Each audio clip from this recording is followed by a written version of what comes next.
what you're there for, the NATO summit. Tell us what you're hoping. There's a number of issues at stake here, especially defense of Ukraine. What are you hoping comes out of the NATO summit? What are you hoping to hear from the president and the connection he has with other members there? Well, this is an opportunity to take stock of where NATO is in terms of its spending and its capacity to be able to address adversaries, primarily Vladimir Putin and Russia at this point because of the war in Ukraine.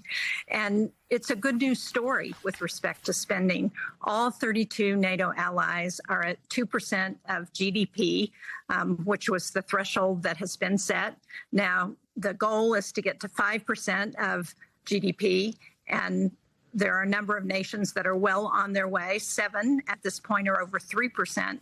And we know that between 2024 and 2025, spending by NATO allies went up by 20%.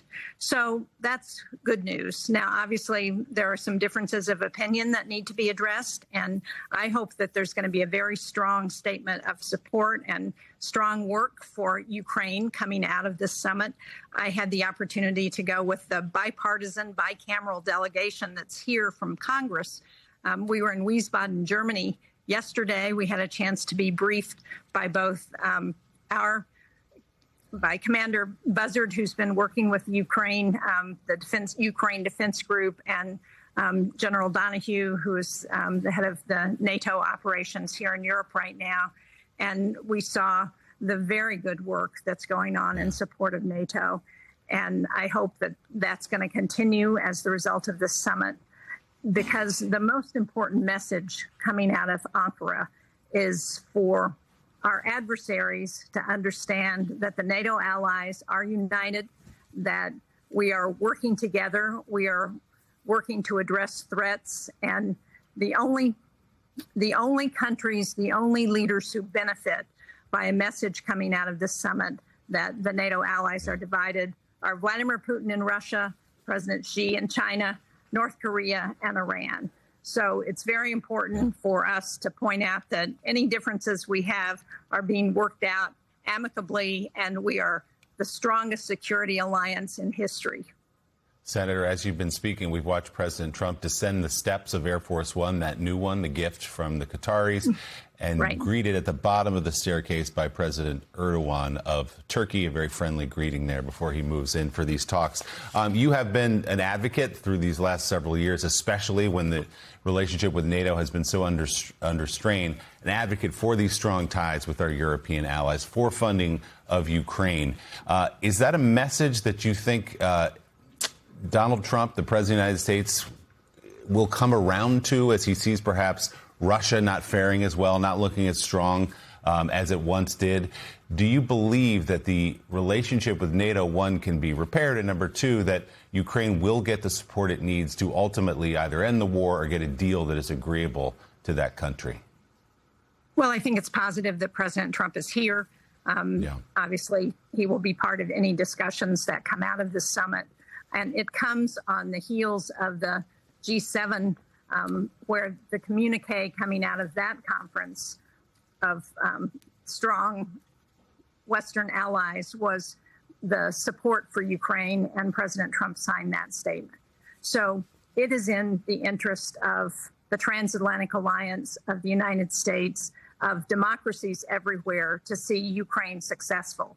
And what we know is that momentum has turned, and that Ukraine is doing well. Russia is experiencing casualties of over 30,000 a month. They have lost territory in the last couple of months that they had taken from Ukraine. Their economy is in dire straits.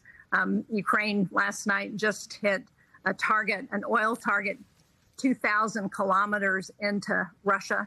So this war has shifted. Putin should come to the negotiating table. He should understand that he is losing, and the best thing he can do is get to the negotiating table and strike a deal.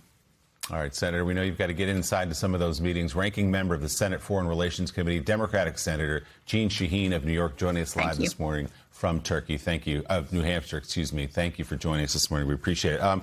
Richard, we're watching these images What do you see first in that warm greeting with President Erdogan, and then what do you expect to happen when they step inside the room with some allies that President Trump has spent the last several years, and particularly the last few months, trashing? Last few days over FIFA. Erdogan has emerged as a critical figure, both in Europe but also in the Middle East. The Israelis, by the way, are extremely uncomfortable about Turkey's role. On the other hand, there's the question of whether we're going to provide some of our best aircraft to Turkey, the F-35s, which Erdogan clearly wants as a symbol as well as for the military capability. I think the president is inclined to do that. It'd be another sign that the U.S.-Israeli relationship, we're not exactly on the same page. You know, beyond Turkey, though, it's all the issues you just heard about, which is how do you reassure the Europeans when, quite honestly, there are questions. Let's be blunt, Willie. If tomorrow the Russians did something in Estonia or Latvia, none of us could sit here and tell a European leader 100% the United States has your back. Well, for an alliance, that is about as corrosive as you get. There's got to be a kind of automaticity about an alliance.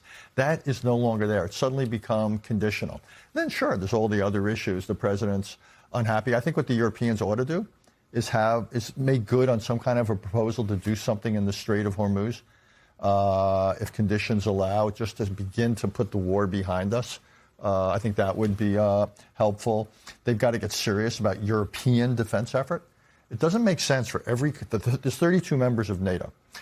For 31 of them to essentially have national defense programs, they're not sufficiently integrated, so the whole is less than the sum of its parts.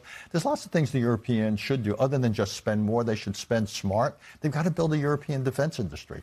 We don't have one that's adequate. They don't have one that's adequate. So actually, it ought to be a really rich agenda about what to do about Russia, what to do about Ukraine, Europe, in the Middle East. We'll see if we can get past, though, the acrimony. I mean, I think most member states in the alliance would say these two men right here are the biggest strains on NATO. Erdogan's tested the boundaries of before, and of course Trump has called into question repeatedly. And I think Richard's point is right about what's on the agenda. But I also think another topic that's probably going to come up in some way is Greenland. Like the White House officials in recent weeks have started ramping up the Greenland talk again, saying that they, not less so about a military intervention, but the ability to purchase it or acquire it or whatever, or have more influence there. And in the last, in Davos, when that issue seemed to be coming to a head, a real crisis, some vague agreement was made to give the U.S. more access to things, but that's not enough for Trump and his team. They've made that clear. And again, Greenland is part of a NATO member, and if there was real pressure on that, an alliance that's already weak could potentially split apart entirely. We're still talking about Greenland. We'll see if that hits the agenda.